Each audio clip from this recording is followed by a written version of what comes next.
Imagine being able to open your iPhone camera in an instant, without searching for icons or unlocking your screen. In this guide, I'll show you how to set up the camera to open with a simple triple tap on the back of your phone.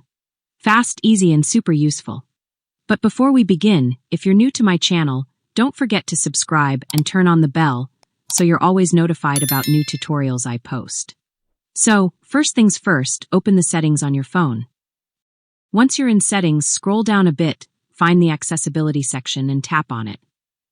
When you're in the accessibility section, the next step is to scroll down a little further and, under the physical and motor section, find the touch option and tap on it.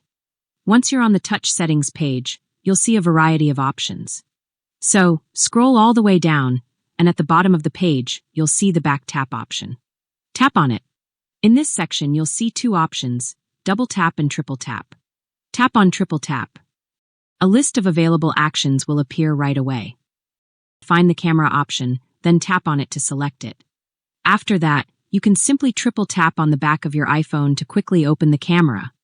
If the camera doesn't respond immediately, make sure your iPhone has properly registered the taps. And that's it. If this video was helpful, please like it and subscribe to my channel for more tutorials like this. Thank you so much for watching, and I'll see you very soon in my next video.